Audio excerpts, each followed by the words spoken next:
No final da década de 80, a sociedade norte-americana foi abalada com o crime dos irmãos Menendez. Eles mataram os próprios pais de maneira cruel, chocando a todos. Recentemente, o caso voltou a repercutir, graças a um documentário e uma série dramática produzida pela Netflix. Mas, afinal de contas, o que é verdade e o que é fictício nessa história toda? O caso vai ser mesmo reaberto? Os irmãos Menendez podem até mesmo ser soltos? Isso é o que você fica sabendo nesse episódio especial de Elementar Show, com a presença da jornalística investigativa Carla Albuquerque. E olha só, aproveite que está aqui e se inscreva em nossos canais. Aproveite o papo. Meu caro, minha cara, começando mais o Elementar Show com essa dupla de peso, hoje diferente, hein? Eu, Marcão Nascimento. E eu, Chesman Padim, mais uma vez aqui substituindo o nosso host, né, com o Marcão. Vai falar melhor o que aconteceu com o nosso queridíssimo DVD Castilho. Morreu, mentira, ainda tá vivo, graças a Deus. Tô nessa expectativa aí, quem morrer primeiro eu já assumo o lugar. O Chesman vem aí pegando pelas beiradas aí. O DVD pediu atestado hoje, viu, cara? Vou até pedir desculpa pra você. Pediu atestado. Ele tá a trabalho hoje, na verdade. Ele está viajando agora, esta hora. Mas aí eu tive o prazer de conhecer essa pessoa adorável aqui, vendo? Olha, tá vendo? Muito obrigado. Olha aí. E agora você já sabe, eu tô feliz, já recebendo aqui novamente, já virando freguesa da casa, Carla Albuquerque. Aí, muito bom. A gente ficou meio triste da outra vez, que a gente falou, terminamos com a sensação que não tinha falado nada, porque tem muito assunto, muito assunto, é impressionante. É verdade, não para de acontecer, né? Coisa. É impressionante. Doido no mundo pra caramba, né? Antes de começar, como esse programa vai sair antes, eu já vou avisar aqui agora, você tem um compromisso com a gente aqui. Inclusive, o senhor também tem que ir, viu? Qual? Dia 1º de novembro tem o nosso show de stand-up. Opa, temos que ir, todo mundo. Se não foi, aquela pessoa ali viu... Não, mas ela contou que aparentemente a gente aprovou. Contou. Gente, de Lages, de um evento, aí você tem que sair de Lages, você tem que ir até Florianópolis, pega um carro, vai. Amei o pessoal de Lages, mas é longe, aí você tem que pegar avião, aí voltando... Longes. Aí você chega exausto. Como falta, né? Essa hora que me dá raiva, né, de pensar o que fizeram com as linhas férreas. Putz, gente, um país incrível. De dimensão continental, a gente não tem trem. Não. Aí o avião você tem que ir para Florianópolis. Tudo picado também. Para conseguir voltar para São Paulo. Com horários maravilhosos. Outra cidadezinha que é pequenininha, mas ele só tem voo uma vez na semana que volta para São Paulo. E torcendo para não ter mau tempo. E para ter gente nesse voo para não cancelar também. Exatamente. Então, realmente. Então, você, por favor, esteja no nosso show dia 1º de novembro. Vou anotar aqui, ó. Sexta-feira. Eu estou devendo, hein? O senhor vai também. Que o senhor, esse aqui meio tá testado no último. E ele ia fazer o show. 3 vezes. Eles fizeram 3 vezes esse show, eu faltei nas 3. Ele ia... Mas eu tinha motivo. Meter atestado, toda próxima o senhor também estará. Dia 1º eu estarei lá. Porque você estando, eu faço também menos. Então, pra mim é ótimo. Qual horário? 9 horas da noite. Então eu vou chegar umas 9h30, porque é no dia da festinha de Halloween do meu condomínio, cara. Tá bom, fechado. E aí eu sou um dos organizadores lá, mas eu estarei lá. Então, beleza. E vou fazer, fica tranquilo. Tá ótimo, A excelente. gente podia depois fazer o stand-up crime, né? Seria muito bom. E olha que tem uns criminosos na cena aí que... Olha, só de gente de comédia dá pra fazer o quê? Uns 10 episódios, eu acho, com tranquilidade, tá? Tem uns criminosos aí. Se quiser aí, ó, tem coisa... Deixa eu ver o quanto que isso é... Tem coisa que é popular, inclusive, tem coisa que já foi falada. Então, olha aí. Dá pra fazer, hein? Vamos pensar alguma coisa juntos? Vamos conversar. Nossa, eu tô adorando. Eu tô doido pra tomar esses processos. As histórias. Eu acho bom. Eu fecho. Olha, fechado? Fechadíssimo. Combinado, eu fiz um temos aqui, ó. Temos estelionato fortíssimo. Tem. Estelionato de pelo menos 4, 5 comediantes foram roubados. Opa. Dois casos diferentes, um melhor que o outro, assim, com temperos diferentes. Triste, mas só de agressão, cara agredindo esposa comediante, cara comediante com esposa comediante, agressão, devemos ter mais uns 3, 4 casos. Tem caso de assédio. Caso de assédio, nossa senhora. Supostos assédios. Monte também, que mais? roubo direto. Temos roubo direto, não é nem estelionato, é roubo. Roubo mesmo. Roubo, furto, né? Na verdade, Tá. Um golpe ali também, uma coisa colarinho o roubo branco. tem violência, o furto não tem violência. Exato, uma coisa mais furto mesmo.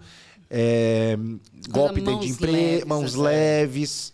Tem bastante coisa. Tem bastante olha, coisa, que interessante. É uma galera bem mexida, assim, uma galera que realmente... A galera que você chacoalhar a mesma árvore, cai um monte, viu? Cai a galera da TV, inclusive. Nossa! Fala Putz, mesmo. tem... Nossa, se for pegar a galera... Tem um cara só que ele junta estelionato, abuso, assédio... Um só? Um cara. só. Um cara que a Nice People gosta muito dele, a galera da Globo gosta muito dele, então...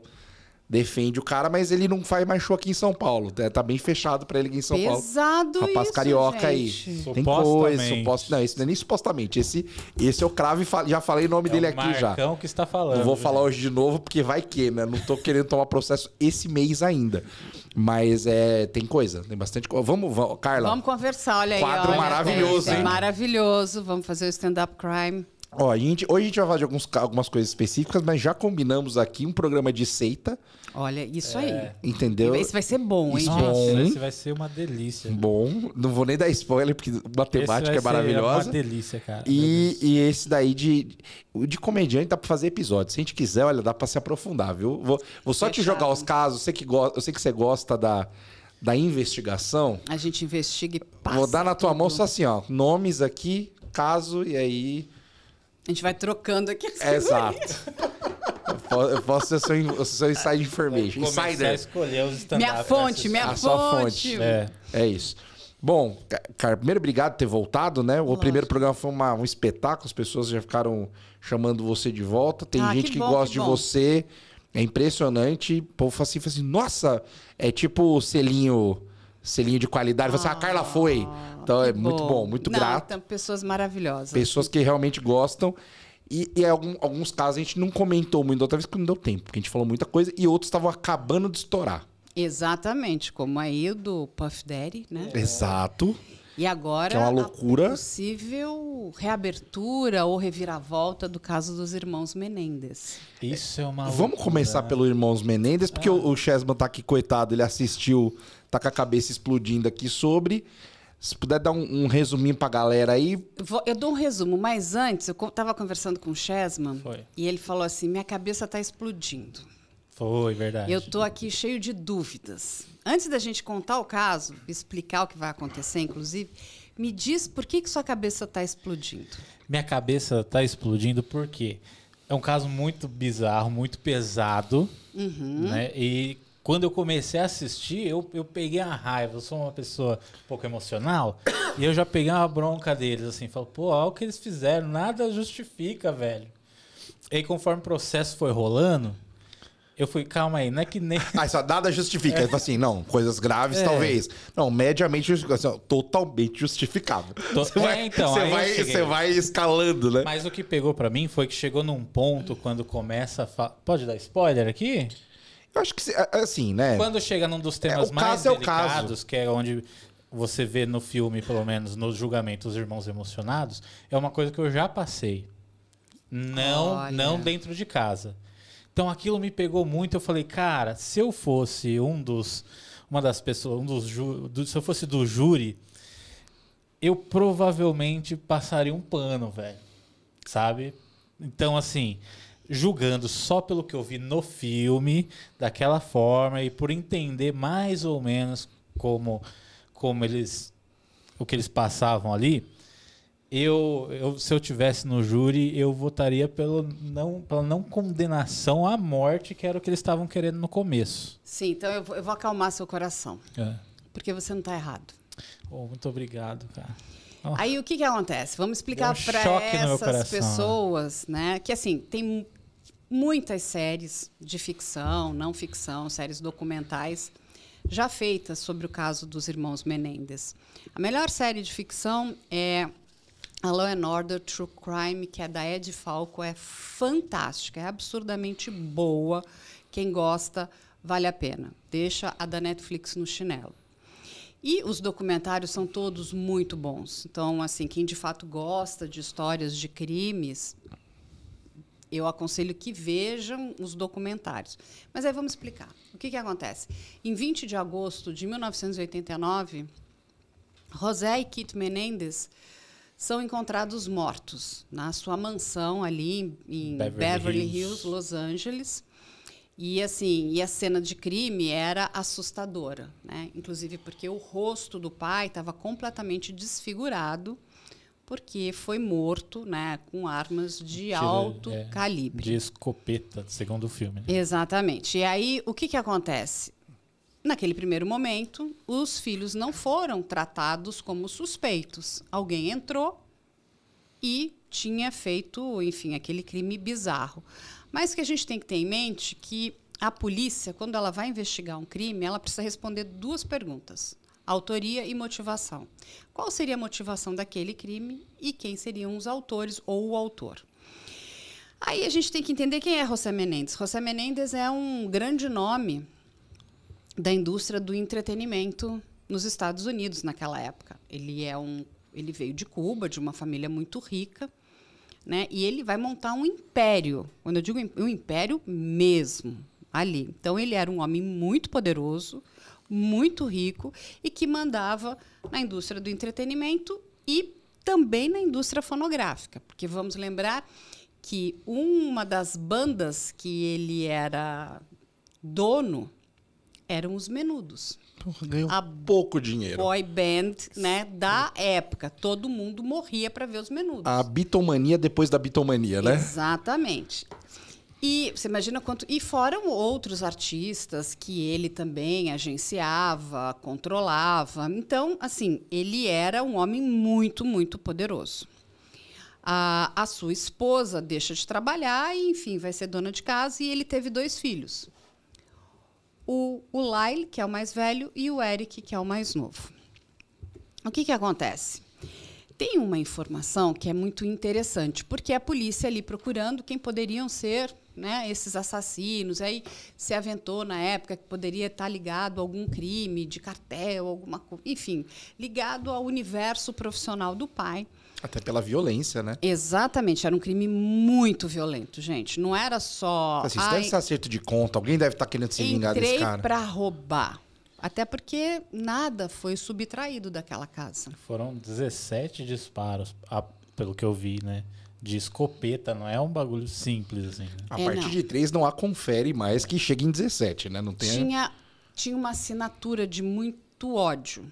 Isso é nítido e é claro. Mas quem teria esse ódio todo para cometer esse crime?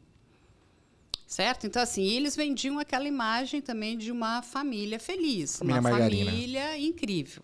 Será que era realmente incrível? Mas a polícia, naquele primeiro momento, descarta os filhos e está procurando quem seriam esses assassinos. O que vai acontecer?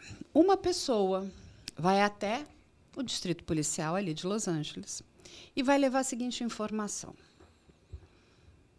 O meu ex-namorado é terapeuta de um dos filhos de José Menendez e ele tem as fitas de confissão que os filhos cometeram esse crime. Guardamos isso? Qual é esse problema todo? Esta mulher que vai até a polícia vem a ser a namorada, a ex-namorada deste terapeuta que fazia terapia no Eric desde que ele era muito novo. Já temos um primeiro problema porque ela era paciente e namorava com ele. E ele era casado. Exatamente. Então, assim, olha o tamanho do problema. Você não pode, né? Você já tem aí um conflito ético. Você tem vários conflitos. O que acontece? A polícia vai atrás do Dr. Ozil e pede essas fitas. Só que você tem ali um acordo, né? Um sigilo. Proteção de confidencialidade entre paciente e médico e terapeuta. Só existe uma maneira da quebra desse sigilo, que é através de uma lei americana que chama-se Lei Tarasoft. O que essa lei diz? Que se o médico ou terapeuta entender que aquele paciente corre risco ou pode ser risco para alguém, ele pode, então, abrir esse sigilo. Mas, de novo, olha como é que funciona. É do terapeuta para a polícia, não da polícia para o terapeuta. E aí eles vão fazer, né, uma mandracaria, porque essas fitas não poderiam ter sido aceitas, essa confissão não poderia ter entrado nos autos, porque ela não aconteceu da forma regular. Essa, vamos dizer, né, seguindo o processo legal. Não foi o terapeuta, mas foi a polícia fazendo o phishing. Aí temos um outro problema. Um terapeuta não tem o direito de gravar as sessões. Ele gravava essas sessões de forma clandestina. Desde que o Eric começa a fazer essa terapia, o pai pede para o Dr. Ozil gravar as sessões. Então, o pai acompanhava o que o filho falava dentro do consultório. Olha só, sem o conhecimento do filho, sem a autorização dessa pessoa. Então, ele gravava tudo isso de forma irregular. Foi dessa forma que a polícia vai chegar nos dois filhos. Aí eles são levados, eles são presos e, desde daquele dia, ficam ali presos até o julgamento. O que a promotoria ali de Los Angeles vai trazer como motivação para esse crime? Que esse crime foi motivado por ganância financeira. Que os filhos mataram os pais porque queriam ficar com toda a fortuna, com toda a herança. Muito bem. Será que essa era a real motivação? Eles vão, né, contratar, né, uma equipe de advogadas, e uma advogada que é fantástica, né, que é a advogada do Eric, e ela vai trabalhar em conjunto com uma outra advogada ali na época, e eles vão começar com o caso. Só que os meninos, na época, não contavam, né, dos abusos que eles sofriam na mão deste pai. E quando a gente fala de abuso, não é qualquer abuso, são abusos assim de uma assinatura muito perversa. Porque o pai começa abusando do filho mais velho, que é o Lyle. Aí ele vai, entre aspas, parar com o abuso, porque ele vai começar a ter o foco no Eric, mas ele também vai fazer o filho mais velho abusar do irmão mais novo. Então, ele fazia o Lyle abusar do seu irmão menor.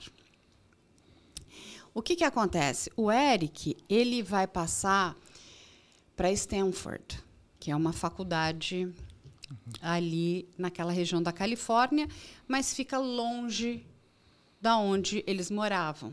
O que o pai diz? Não, você não vai para Stanford, você vai continuar aqui e você vai fazer UCLA.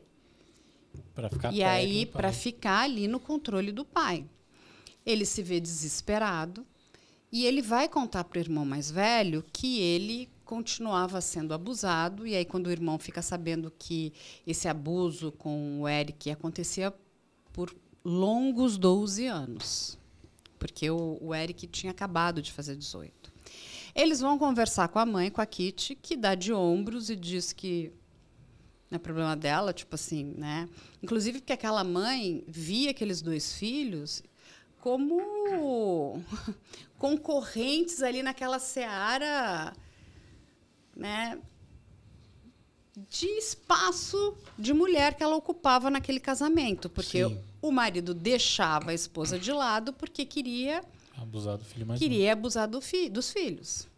Então, eles dormiam, inclusive, em quartos separados. Então, assim, as histórias são muito tristes. Essa mãe também, ela olhava para os filhos como concorrentes e não como filhos. E nada fez. O Eric entra em desespero e diz que vai se matar, que não aguenta mais, que ele não suporta mais viver, sabe, na mesma casa, sabe, com base naquela violência, naqueles abusos. E aí, quando eles têm uma ideia que, assim, um completo desespero de matar os pais. Eles matam os pais e vão para um cinema, eles vão criar lá uma cena de crime. Inclusive porque eles recolhem os cartuchos, né, os estojos da munição. E guardam dentro do carro, inclusive.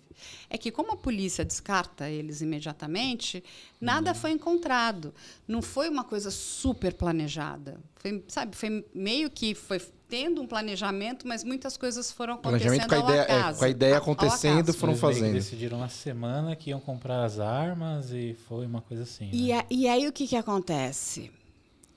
Eles também, o pai falava o seguinte para eles: eu vou deserdar vocês não vão ter direito a herança nenhuma.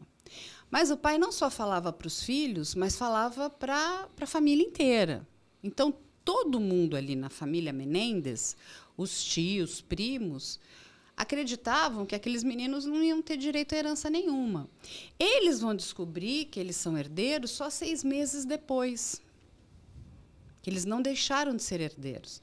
Então, já é a primeira motivação falha da promotoria. Bom, se eles mataram, né, com o intuito de ganância financeira, então eu vou matar para ficar com a herança, essa teoria já caía por terra. Porque que herança, se eles acreditavam que não teriam direito à herança, a família sabia que o pai vivia recorrentemente dizendo que eles seriam deserdados, que eles não eram merecedores daquele dinheiro, de nada. Então, assim, eles eram não só abusados fisicamente, mas verbalmente, de todas as maneiras, emocionalmente. A vida deles era um inferno, né? Exatamente. Só que a gente está falando de 1989. A gente está falando de abuso masculino, que não é um assunto fácil de ser tratado e de ser lidado. Aí, o que acontece? Quando eles vão para o julgamento, o primeiro júri deles, esse júri é todo televisionado. Todo. Então, assim, aquilo ganhou muito espaço e muito corpo na imprensa local, porque todo mundo tinha interesse para saber. Imagina uma família, né, de pessoas muito ricas, aparentemente de uma família muito equilibrada. Olha que fim trágico esse pai e essa mãe levaram, né, os filhos desses mataram... dois monstros que mataram os dois. Os pais. E aí vai entrar uma pessoa muito importante nessa história. O nome dela é Anne Burgess. A doutora Anne Burgess, ela é a mulher que vai ajudar a criar o Centro de Perfilamento Criminológico do FBI. Quem assistiu a série Mindhunter vai entender. Aquela figura feminina é inspirada na doutora Anne Burgess. Então, ela já teve entrevistado ali os maiores serial killers, os maiores assassinos, os maiores estupradores. Então, assim, ela já tem muita experiência no assunto. E ela vai pedir para, né, fazer uma avaliação dos irmãos, junto com outro psicólogo. A advogada deles, a Leslie, vai dizer ok, e eles aceitam. Até então, ninguém sabia da questão dos abusos. Qual é a revelação? É que a doutora Anne Burgess fala: este não é um crime com uma assinatura de ganância. Esse crime tem muito ódio. Esse crime tem elementos, sabe, de emoções ali aprisionadas e muito difíceis de serem, vamos dizer, digeridas. Não é algo fácil, não é um tapinha, não é uma briga de pai com filho, é algo que tinha ali um potencial muito destruidor. E é ela que consegue fazer, ela junto com outro psicólogo, fazer com que eles contem a verdade.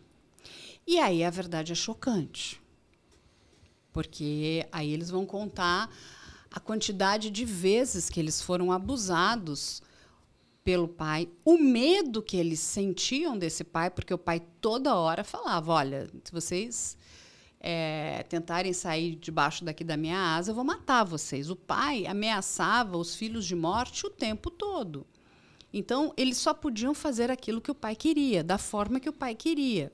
Eles já estavam condicionados, né, a sofrer aqueles abusos, porque muita gente fala: por que não sai dali? Por que não vai embora? É muito fácil de falar, né?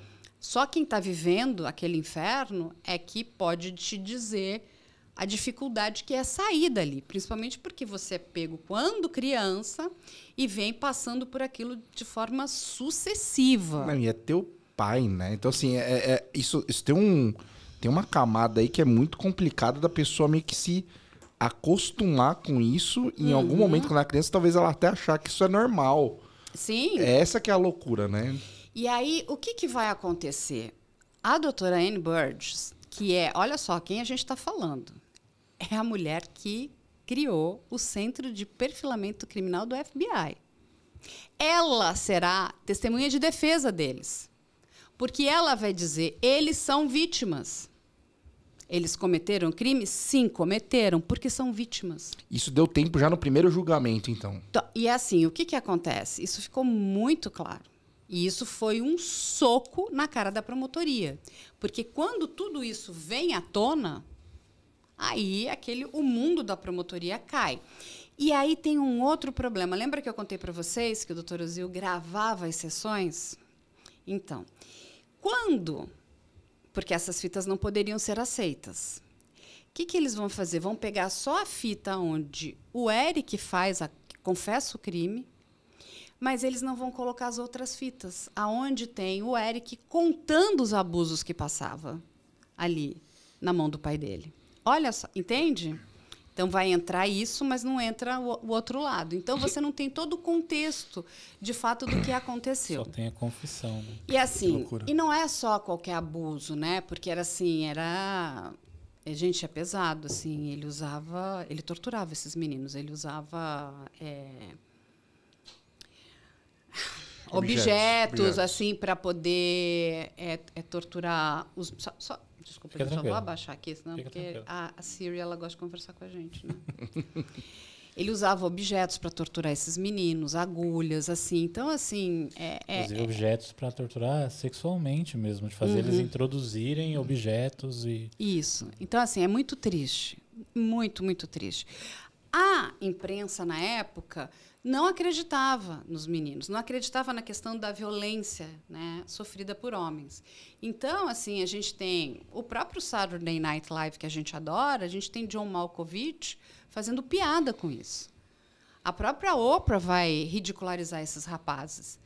Como que homem sofre abuso? Olha só, que loucura. A Oprah que estamos descobrindo os negócios, né? Assim, mas muitos, viu? Não foi foda, assim, cara. Foi uma galera John muito Leno, grande. assim, a gente tem assim os maiores programas de talk show ridicularizaram esses dois rapazes. Ninguém conseguia ali enxergá-los como vítimas. E até que ponto uma vítima, quando ela é levada ao limite, o que ela é capaz de fazer?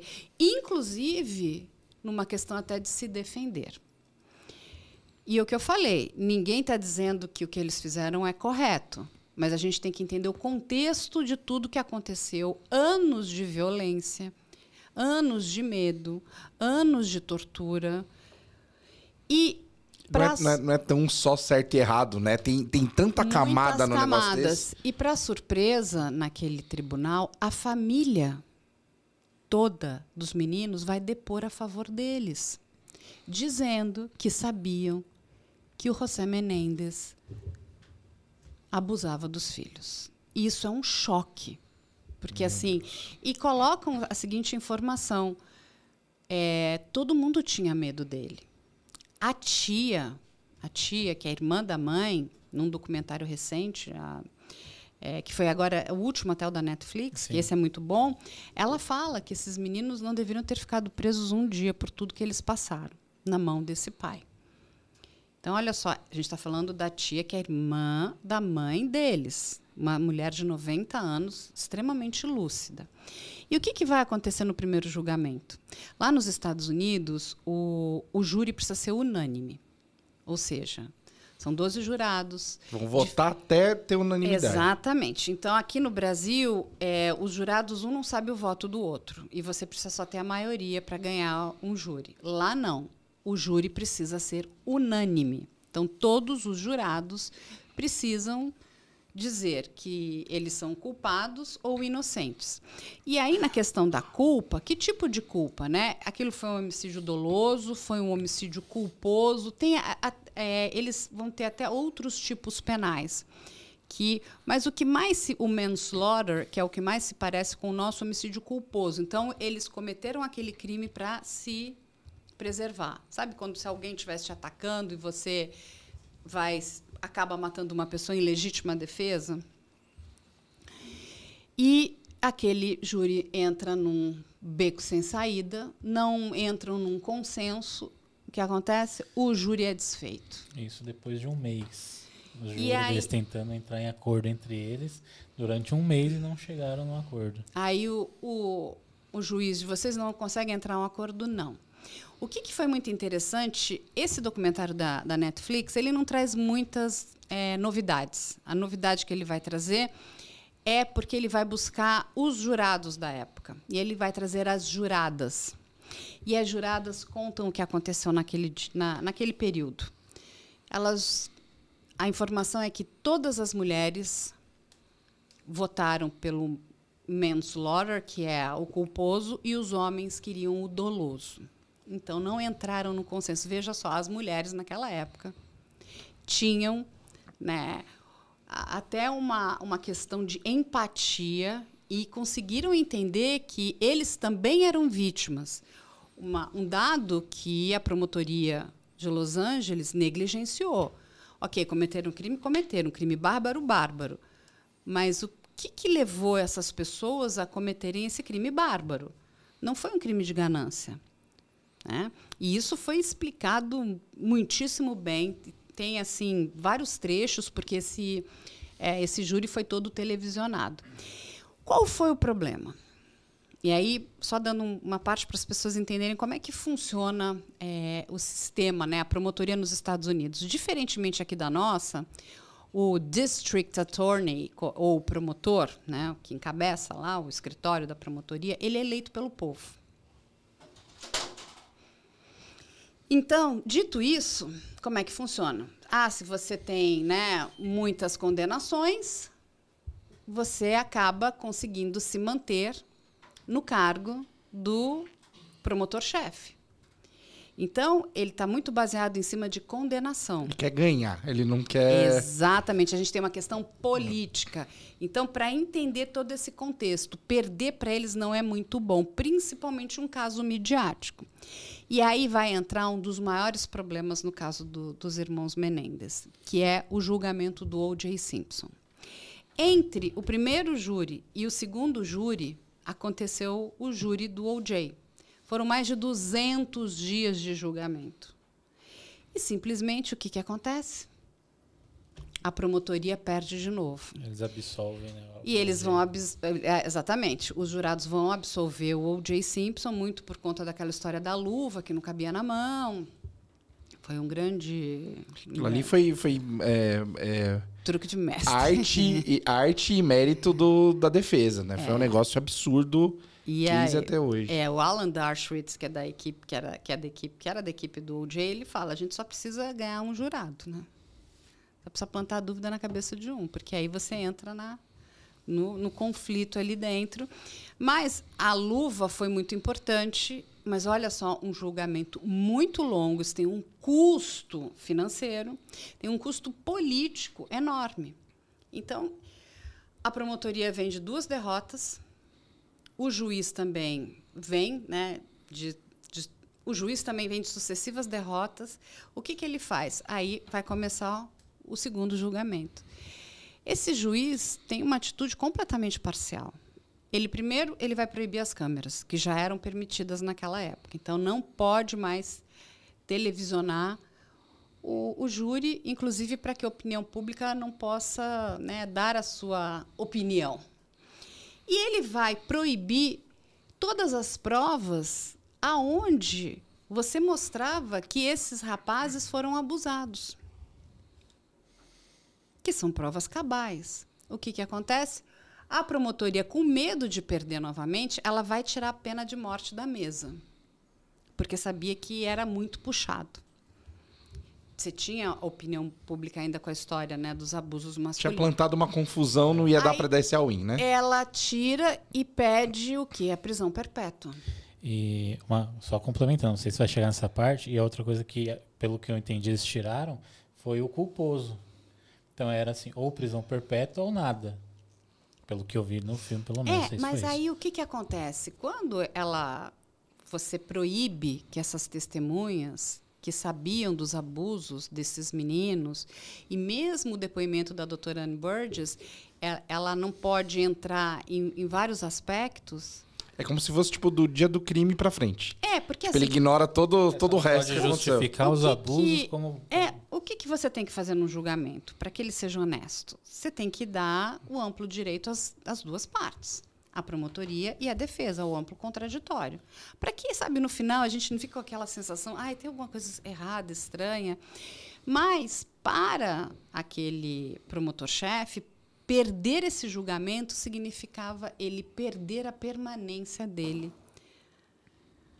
no cargo de promotor-chefe. Jogou final de Copa do Mundo, né? Distrito de Los Angeles ali, né? Do condado de Los Angeles. E aí o que acontece? Ele vai para o tudo ou nada e, assim, o final foi um julgamento de 12 dias, onde eles são condenados à prisão perpétua. E aí vem a segunda grande maldade, que eles vão separar os irmãos, né?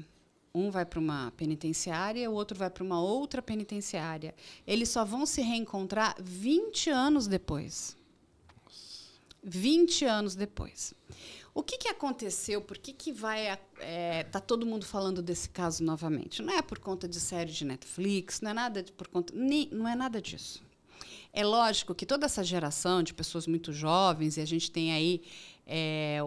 e é muito importante, por exemplo, essa geração que está no TikTok, que não viveu em 1989, está conhecendo o caso agora. Inclusive, tem uma outra ideia em relação do que, de fato, é o abuso, né? Que tem até uma questão do silenciamento masculino. Vamos silenciar esses homens. Eles não têm direito a contar suas histórias de abuso. Isso é muito triste, isso é muito perverso, isso é uma coisa horrível. Porque, assim, a gente ajuda as mulheres e não vai ajudar os homens? E como, sabe, o homem que foi abusado, ele pode parecer menos homem, isso é uma loucura. Eles eram crianças. E não ter apoio dos iguais, né? Os próprios homens não... É muito, muito complexo, cara. Ele sofreu o abuso porque ele quis, porque o homem é mais forte. Como que ele não revidou? A gente está falando de uma criança, quem é seu abusador é seu pai. É muito triste isso. É muito triste, muito pesado. Aí o que vai acontecer? Em 2022, o ex-menudo, Roy Rosello, ele vai entrar com uma denúncia contra o Edgar Diaz. Quem é esse Edgar Diaz? Edgar Diaz, que é o Edgardo, né, que eles chamam, é o criador da banda Menudo. E este Edgar é também um abusador de crianças. A gente tem que lembrar que, no Menudos, quando eles faziam 16 anos, eles tinham que sair. Lembra que eles deixavam a banda? Então, eles entravam muito novinhos. Acho que o Rick Martin entra com 10 anos. É uma coisa. Ele era uma criancinha, né? Então, eles entravam muito pequenos e, com 16 anos, iam embora. Então, a gente está falando de crianças, adolescentes. E o Roy vai contar tudo que ele sofreu na mão desse Edgar. E vai... porque algumas leis mudaram, então ele pôde denunciar. O Roy hoje já é um homem, né? Mais velho, com 40 e poucos anos, e ele, em 2022, foi lá e representou contra o Edgar.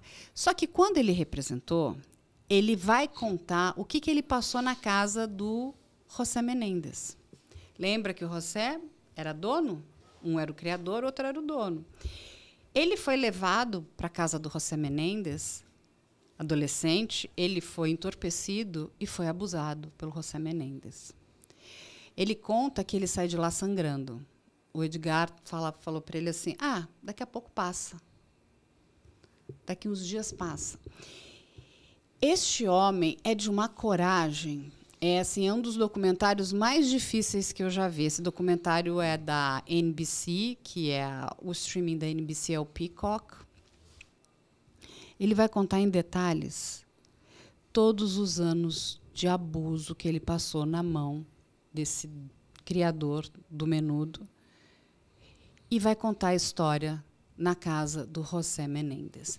E ele diz o seguinte: eu não conheci os filhos. Eu vi uma vez de longe, vi que eram os filhos dele, mas nós não tínhamos contato. Ou seja, ele é uma testemunha crível, ele não é amigo dos meninos. O escritório da promotoria de Los Angeles aceitou a denúncia do Roy Rosello contra o Edgar Diaz. Com isso, o atual advogado dos irmãos Menéndez entra num acordo para que ele seja testemunha, né? Porque aí você tem um fato novo, porque eles, né, recorreram tudo que eles podiam e todos os recursos foram negados, para que eles possam ter um novo julgamento, para que eles possam ter uma comutação de pena, ou o caso ficar do jeito que está, que seria prisão perpétua, eles continuarem em prisão perpétua. O que acontece? E aí a gente tem que entender que a gente sai lá de 1990, a gente está em 2024. Quem é o atual promotor-chefe? Eu trouxe aqui o nome dele, que é uma pessoa bastante interessante aqui, ó. Eu vou trazer o nome dele para vocês, que é esse aqui, ó. Quem está como promotor, o nome dele é George Gascon. E ele, qual é o perfil do George? Ele vai entrar no cargo da promotoria logo depois que a Kamala Harris deixa a promotoria, porque a Kamala foi promotora ali daquele estado da Califórnia. E ele vai assumir. Este promotor é o promotor que vai pedir a extinção da pena de morte no estado da Califórnia. E ele vem revendo várias punições que foram dadas para determinadas, enfim, pessoas, principalmente pessoas essas que estariam, né, corredor da morte, essas coisas. Não, e são vítimas, né, também desses abusos, enfim, questões. Ele traz uma ideia de justiça restaurativa, porque não adianta só a justiça punitiva. A gente tem que entender o que está acontecendo, por que uma pessoa está cometendo aquele determinado crime. E esse é um crime muito grave. O que nós não vimos, por que o Estado não entende que essas pessoas também eram vítimas, aonde o Estado errou. Tudo indica, no dia 29 de novembro, vai sair a decisão da promotoria. Então, eles podem ter a comutação de pena. Caso tenham a comutação de pena, eles passariam para o manslaughter, que seria o nosso culposo, pena máxima de 4 anos. Eles já estão lá há 30. Já pagaram algumas vezes. Eles sairiam pela porta da frente, passariam por um novo júri. Seria de novo... Eu não acredito que isso vá acontecer, porque é você passar... fazer essas pessoas passarem por essa tortura novamente ou simplesmente ignorar. Eu não acho que o perfil desse promotor seja o de ignorar esse fato. Ele vem verificando várias outras penas e vem corrigindo erros do passado, inclusive da promotoria. E casos que ficam assim midiáticos, tem até uma matéria em curso de direito que é sobre caso midiático, né? Eu não lembro o nome técnico disso. E acho que é meio difícil ele ignorar isso também, porque tá um barulho gigantesco sobre, né? Não, e assim, difícil principalmente porque as informações que o Roy trazem são muito importantes, porque ele é uma pessoa completamente alheia à família e que vai contar tudo que passou dentro daquela casa na mão de José Menéndez. Então, você tem um homem poderoso, um homem que é um abusador, né, de crianças, de meninos. E olha o que ele fez com os filhos, olha o que ele fez com outros meninos. E a gente não sabe com quem mais, porque podem ter outros. É que o que acontece? Essas pessoas se silenciaram, foram silenciadas. Até porque a gente vem de uma cultura onde, a gente estava conversando aqui, o homem não sofre abuso. Como o homem não sofre abuso? E o homem que sofre abuso é como se ele fosse menos homem. É um absurdo isso, entende? Se nós ajudamos as mulheres que sofrem violência, como é que nós não vamos ajudar os homens que sofrem violência? E aí a Oprah vai... também é uma informação importante. A Oprah, se não me engano, é no ano de 2017, ela vai tentar corrigir o que ela fez de errado lá no passado. Eu vi isso aí. E ela vai trazer na plateia dela. Vai ser um programa daquele The Oprah Winfrey Show, né? É uma plateia toda que só tinham homens. No final da plateia, ela vai pedir para aqueles homens se levantarem. Uma plateia bastante grande. Todos aqueles homens foram crianças, meninos que sofreram violência sexual dos seus pais. E todos eles com a foto deles de quando eles eram crianças, quando na idade que eles começaram a sofrer os abusos. É muito doído ver essa imagem assim, sabe? Assim, é de você perder a fé na humanidade, de chorar, porque assim... E esses homens todos foram calados, todos foram silenciados. Essas pessoas precisavam de ajuda, né? Sabe, de acolhimento. Os abusadores provavelmente todos soltos, provavelmente fizeram com outras pessoas. E aí, quando você silencia a vítima, o que acontece? Você fortalece o agressor, porque ele continua aí operando. Entende? Então, a gente tem um problema sério. Quais são os problemas que a promotoria vai enfrentar? E aí são problemas financeiros. Porque quando uma pessoa nos Estados Unidos comete um crime, ela perde... um crime como um homicídio desses doloso, se ela for um herdeiro, aí ela realmente vai perder o direito à herança. Eles, na época, deveriam receber em torno de quase 15 milhões de dólares. Era naquela época, né? Em 89. Agora vai ser uma bala. Aí, boa parte desse dinheiro também foi gasto, né? Uma parte com advogados, com a defesa deles na época. Mas o que acontece? Como eles aí são deserdados, o Estado vai deserdá-los, aquele dinheiro foi para outras pessoas.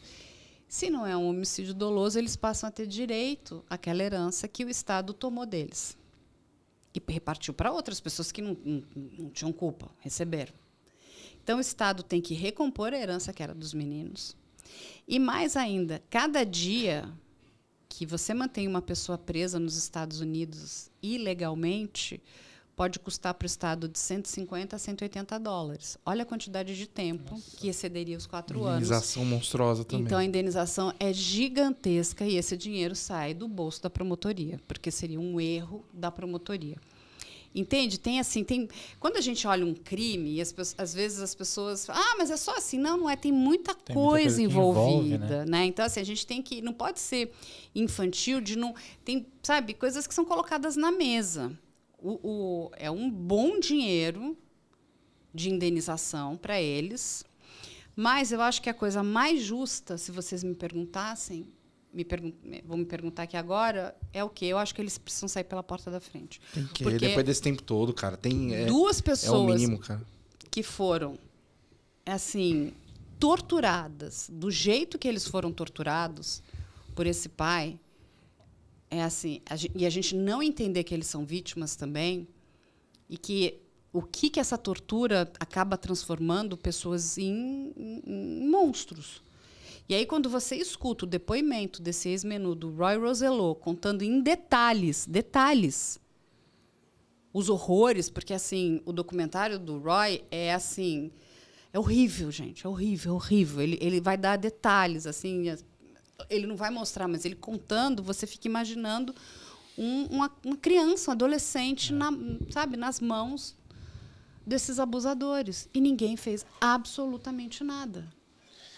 É doido que o nome da série da Netflix é Monstros, né? Que vai ser uma série gigante. Você começa achando que é um, né? E termina entendendo que é o outro, né? Mas eu acho que tem um nome errado, porque eles não são porque parece que eles são tipo Dahmer, né? Parece que são os mesmos caras, né? Tem nada a ver. São chegar, né? Exatamente, um Ted Bundy, que é um serial killer, o outro,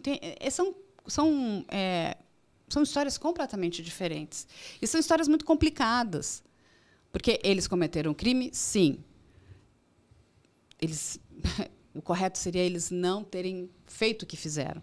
Mas a gente também precisa entender que eles estavam completamente sós. Nem a mãe, né? Nem a mãe ajudou aqueles filhos. Ninguém. Então, eles estavam em completo desespero. Ninguém vai olhar pela gente. Aí você começa a entrar naquela paranoia de que o pai vai te matar, que você não aguenta mais aqueles abusos. Aonde isso vai chegar? Entende? Uma loucura que é quase uma legítima defesa, só que com um tempo esticado, né? Porque a legítima defesa geralmente é na hora que está acontecendo. Só que você esticou o tempo e Mas eles estão se defendendo do mesmo jeito, de alguma forma. Tem uma parte que eles contam no filme, que é o seguinte. Eu também, quando eu comecei a assistir, achei que eles decidiram um dia, falaram, a gente vai chegar lá e vai matar o pai e a mãe. E pelo que eu vi no filme, não foi assim. Foi tipo... quando o mais novo falou que o pai continuava abusando pro mais velho, ele foi confrontar o pai. Ele confrontou o pai, eles entraram numa discussão lá e deu uma treta entre eles. E o mais novo foi pro quarto. Foi pro quarto lá porque ele tava com medo e tal. E aí o outro mais velho foi, eles pegaram a arma porque o pai falou que ia matar ele, não sei o quê. Então foi uma briga já dentro de casa. E quando o pai bateu na porta, o mais novo, os dois, eles já imaginaram, falaram, ele vai entrar e vai tentar matar a gente. E aí foi a hora que eles pegaram a arma e quando abriu a porta, eles já começaram a atirar. Não, mas eles estavam na sala, os pais. Então, aí foi... É que assim, os pais estavam sentados vendo televisão, ambos, né? O pai está, inclusive, sentado, com a cabeça vai morrer para trás, a mãe vai cair aqui no chão. O que acontece? A pessoa, quando ela se vê encurralada, e a gente precisa entender até... Você leva a pessoa ao limite. O que você seria capaz de fazer se você fosse levado ao limite? Você não aguenta mais essas torturas, você não sabe para quem recorrer, a sua família sabe, não pode fazer nada, porque também tem medo. Ele é um homem muito poderoso, gente, muito poderoso. A sua mãe não faz nada. O pai compra todo mundo. O pai tem poder financeiro. A galera o pai julga, tem poder político. A galera julga com a cabeça da tua vida do jeito que tá. Uma situação que são pessoas que estão no limite que você não consegue nem imaginar. Né? O que é aquilo, né? Deve ser 2 pesos, 2 medidas muito diferentes uma da outra. E quando a gente perde a capacidade de ter empatia por uma vítima, o que eles fizeram está errado? Lógico que está errado. Ninguém está dizendo que não está errado. Mas ninguém conseguiu ver o que eles passaram. Assim, eu não consigo imaginar. E sabendo o que eles passaram, né? Essa que é a loucura, né? Uma reflexão que eu fiz vendo o filme foi quando o mais novo contou sobre o abuso. E no filme ele conta com detalhes. No julgamento ele conta com detalhes. Meu pai fez isso, meu pai segurou minha cabeça, fez isso, falou isso. A análise que eu tenho é que assim, se você está na sua casa, no sofá, tranquilo, assistindo isso, e você não fica com vontade de matar esse pai... Sabe, eu na minha casa... Você tá vivendo errado já, exatamente. Eu na minha casa eu queria matar esse pai. Imagina a pessoa que passou por isso, entendeu? E aí, eu tenho um filho de 6 anos. Você imagina que alguém pra quem é pai, deve ser um negócio ainda mais... Então, assim, se assistir teu pai cômodo. É teu protetor, né? Então, aquela figura que deveria estar ali para te proteger é o teu algoz. E você não tem para quem recorrer. Porque seu pai é muito poderoso e ninguém vai te ouvir. A sua família sabe não pode fazer nada, a sua mãe simplesmente te dá de ombros. É um desespero. Então, ele era tão poderoso que o cara morto não confiaram neles, né? Tipo assim, o cara era tão gigantesco que mesmo morto, a sombra do cara fez o moleque estar na empresa até hoje. Entende como isso é muito triste? Porque, assim, quando a gente para pensar no Estado, ele precisa proteger as vítimas. O que foi feito, né, para que isso não se repetisse? E o problema é que quando você silencia esse tipo de abuso, você silencia o que aconteceu com os irmãos Menendez, várias outras vítimas com medo se calam, não contam. Então, você imagina a quantidade de meninos, de rapazes que estavam naquela mesma situação, porque isso não é, né, não aconteceu não só com aquela família. Aquela época, não é de agora. Acabam, né? Olha, então eu nunca vou ter justiça. Você entende o quanto isso é perverso? Quando você é invalidado, se eu falar, não é que vai ficar no zero, vai ser pior para mim, porque vão me invalidar, vão falar, pô, como que você só vai ser ruim, é negativo, é negativo. Você não... Então, isso vão discutir a sua masculinidade. E qual é a sua culpa em relação àquilo? Nenhuma. Hoje, quando a gente olha a questão da própria violência, né, contra crianças, ela acontece dentro de casa. Enquanto a gente passar pano para agressor, para abusador, essas vítimas vão acabar sofrendo. E a gente precisa falar muito sobre isso para dar espaço para que os homens possam falar. Eu sou vítima e está tudo certo, a gente precisa ajudar esses homens. E principalmente quando eles são novinhos, né, quando é criança nova, esse negócio de continuarem não querendo que exista educação sexual, por exemplo. Não, assim, cara, é um absurdo. É um absurdo, porque assim, cara... quanto mais claro essas coisas são conversadas, e é por isso que assim, pode ser um pouco radical, mas começou com um papinho de não é pra falar, eu falo assim, cara, tem coisa errada aí. Porque só não quer que fale de educação sexual com criança quem tá pensando merda ou quem tá querendo fazer coisa errada. Porque você tem um filho, você já não conversou com teu filho onde pode encostar, onde não pode? Sim. Se encostar, que você tem que contar pro teu pai. Aqui quem pode mexer aqui? Aqui quem lava Quem lava aqui? Quem que mexe aqui? Você entendeu? Porque sobre isso você não vai ensinar sexo pra criança. Você vai... E pra cada idade... Você vai falar de uma forma. Exato. Falar, olha, aqui não pode. E a gente tem que parar com essa coisa também de ficar dando apelidos ridículos, né? Florzinha, sei lá. Tem que falar o nome das... A gente não chama de nariz, orelha de orelha? Tem que falar. Então, aqui, né? É seu pênis, é a sua vagina. Aqui não pode encostar. Ninguém pode encostar. Você lava, você limpa. Se tiver um problema, avisa a mamãe ou o papai. Mas a gente precisa, porque tudo um tabu, muita coisa ridícula, gente. Aí vira... Eu de verdade, assim, começou com esse papo, eu fico já desconfiadaço. Já falei, cara, guerra, né, tem cara? coisa, bicho. Porque assim, não faz sentido não explicar, porque precisa, cara. Assim, tem gente dessa espalhada aí, cara, em todos os lugares. Se a gente não ajuda as nossas crianças, inclusive a identificar e a poder falar, porque a criança ela precisa se sentir confortável. Aonde ela vai falar? Se o abuso começa dentro de casa, dentro da escola. A escola precisa falar aqui, ajudar, ó, aqui não pode. O Estado precisa proteger as nossas crianças. E assim, a gente não está fazendo isso porque é tabu. Eu não sei de onde tiraram essa coisa de que você vai ensinar sexo para as crianças. Pelo amor de Deus, não é? Não, sai um livro falando, já querem tirar o livro de circulação. Existe uma galera que defende isso muito forte na própria política mesmo. Sempre tem um discurso assim. Não, porque eles estão querendo levar a educação sexual para ensinar as crianças a fazerem sexo, para induzir a menor de idade virar trans. Eles vêm nesse discurso na televisão, discurso político mesmo. E não estou nem falando só de lado, assim, mas muita gente vende isso e a pessoa que está em casa, que é engajada politicamente, ela sabe que tem. Ela fala, não é isso, tem coisa por trás, não é só isso. Só que a pessoa que ela não gosta de política, ela não gosta de se engajar, não gosta de se misturar, ela tem os valores dela e só ouve e fala assim, vão ensinar sexo na escola? Não, então tá errado.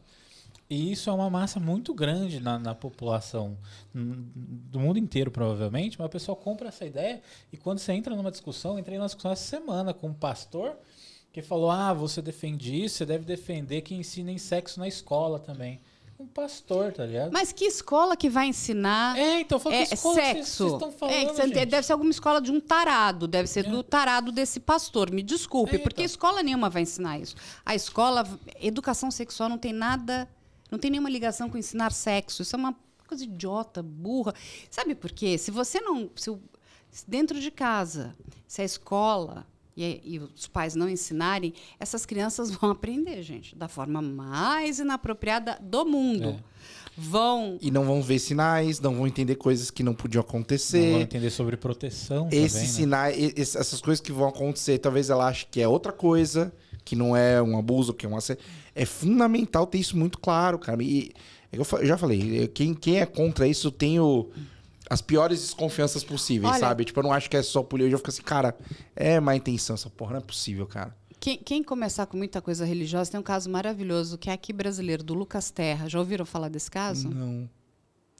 É muito triste. Esse menino, ele era obreiro da igreja. Esse menino foi abusado, foi morto e foi carbonizado. Eu lembro desse caso. E aí? Quem está por trás desse crime? Eram pastores que abusaram do menino. E o menino ia lá, né, acreditando, né, em tudo que aquelas pessoas diziam. E quem matou, quem abusou de Lucas Terra, quem matou e quem carbonizou foram eles. Essa família passou anos e anos para ver alguma justiça.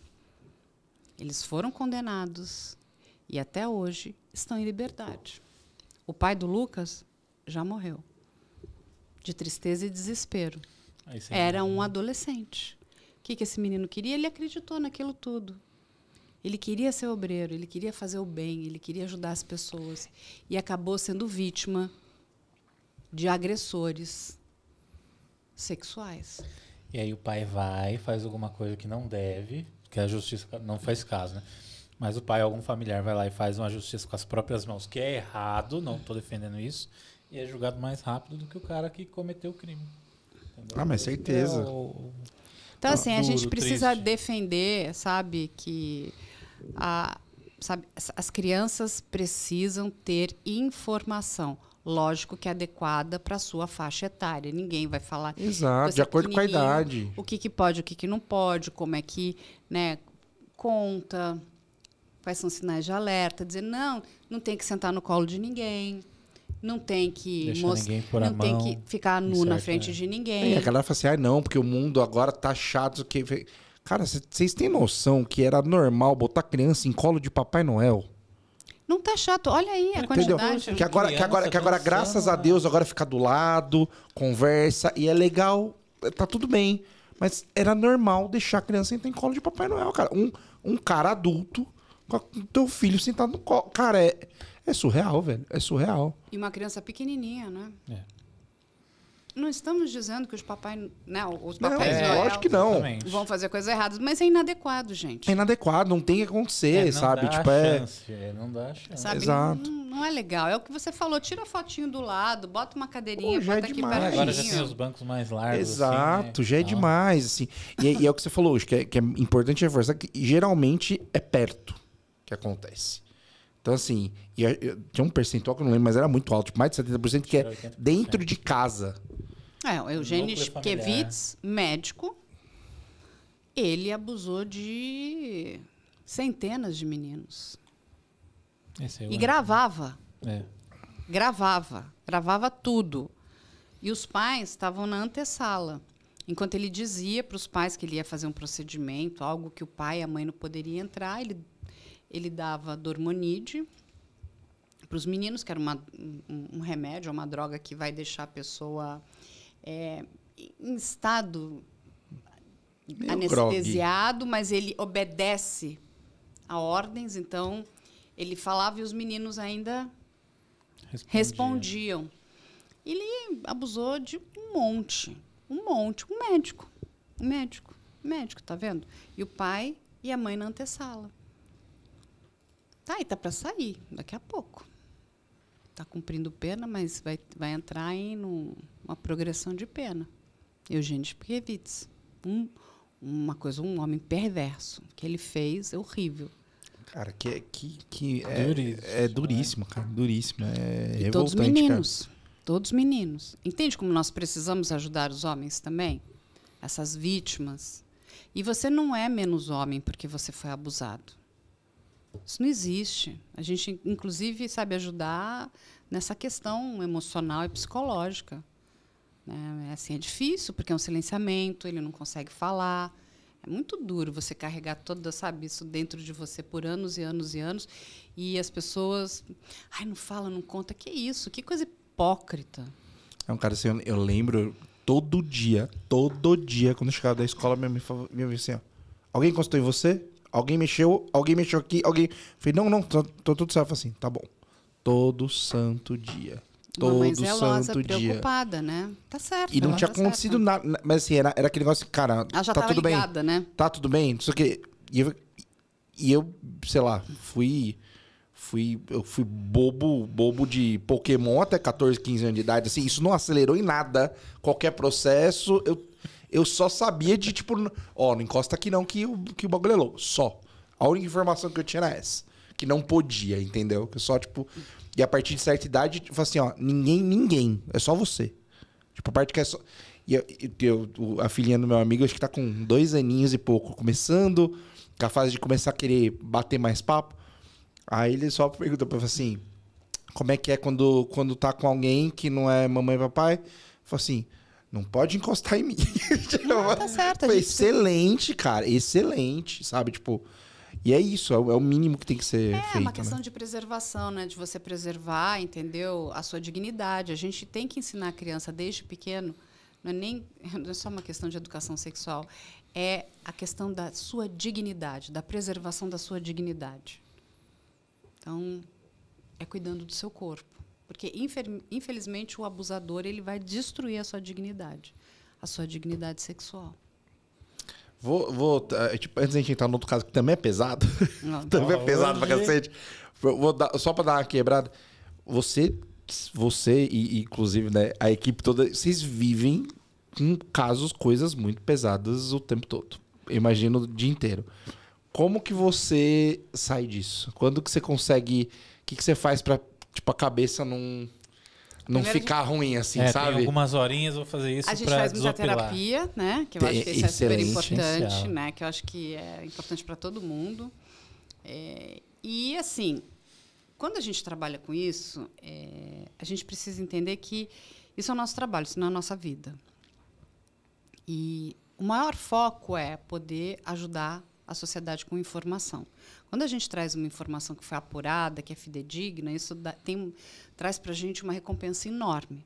Os casos todos são muito difíceis, porque a gente está falando desse que ganhou a imprensa, porque é um caso midiático, mas tem outros que nem, né, não são tão midiáticos, mas não deixam de ser tão horríveis, não são horrorosos. Infelizmente, né? Não vão ter essa importância dada. Exatamente, mas a gente vai cuidar de todos eles, até porque são vítimas que precisam de ajuda. Muitas vezes, enfim, porque acabam sendo esquecidas, às vezes tem umas coisas que a gente não entende porque que não andam direito. Então, quando a imprensa abraça um pouco, a gente consegue também ajudar a família da vítima, né? Porque o importante, no fundo, é dar voz para eles. Mas não é fácil. Mas, de novo, eu faço muitas outras coisas. As pessoas morrem de rir, né, lá na produtora. Eu sou meio geek, né? Eu monto Legos. Maravilhoso, bom. Gigantes, assim, né? Mas eu monto muito Lego. É mesmo? Assim, eu sou uma adulta... fora assim da curva. Nossa, tem uns Legos gigantescos, lindos, eu me dei de presente de aniversário o Lego do carro do Senna. Ó, que legal. Você montou? Ainda não, mas eu abri ele e olhei. Mas eu olhei. Puta que... Fiz minha parte. Ele vem separado em pacotes, acho que são 10 ou 12 pacotes. Mas quantas peças? Puta, Ele não 3 é mil grande, e né? fumo. Ele é desse tamanho. Assim, O carro vai ficar um carro desse tamanho. 3 mil e fumo de peça. Eu tenho um chassi só até agora. É muito difícil, cara. Eu tenho na minha casa um R2D2 grande, assim, ó. Eu ia falar, eu vi na perto de casa tem a Estrela da Morte na caixa. A Estrela da Morte é animal. Assim, eu tenho tudo. Toda a coleção do Harry Potter também. Eu tenho o Senhor dos Anéis. Tenho assim, eu adoro... Senhor dos Anéis, você é testemunha do Senhor dos Anéis também? Muito bom, muito bom. Assim, então, assim, eu invisto, né, energia nessas coisas. E a coisa do Lego começou com uma questão de ficar perto das minhas filhas, até para tirá-las um pouco da tela, né? Então, vamos fazer coisas que todo mundo possa fazer em conjunto, e aquilo é bom, porque é uma questão de você trabalhar a matemática, o aprendizado. E acabou que elas foram crescendo e eu que acabei mergulhando e fiquei a louca do Lego. Aos poucos, assim, não encosta, não. Isso, não. Tem Fica uma caixa de vidro. Aí você vira e fala assim, ó, tô o celular aqui, não deixa que eu monto aqui, deixa que eu monto. A minha casa é bem grande, eu tenho uma montanha-russa também dessa mesa aqui. Sério? Toda motorizada, é bem legal, assim. Você viu a McLaren que eles fizeram essa semana? Não vi ainda. Eles montaram uma McLaren inteira de Lego, só não é de Lego as barras de ferro e os pneus, mas todo o carro real é de Lego, e o Lando Norris, que é piloto da Fórmula 1, foi pilotar ela num negócio. Falei assim, qual que é o motor? Eles pegaram aquele motorzinho da Lego, botaram 700 e poucos motores daquele, e ela tá todos andando. juntos, anda 64 km por hora a McLaren. Assim, amarela, linda, você vê ele pilotando dentro e fala assim... Não, mas é muito bom de pilotar. Aí alguém comentou, falou assim, o banco aparentemente não tá confortável, porque é de Lego mesmo, é tudo de Lego. É tudo de Lego. Você sabe que tem um reality show que é só... Eu acho que ele já tem... ele tem 3 ou 4 temporadas. Não, acho que tem 4 temporadas, se não me engano. Sobre Lego. Vocês já assistiram? Não. É a coisa mais deliciosa do mundo. Nossa, assim, eu lembro que meu marido falou, não acredito que você vai ver isso de novo. Cara, eu não dormia, porque era assim... Pais, assim.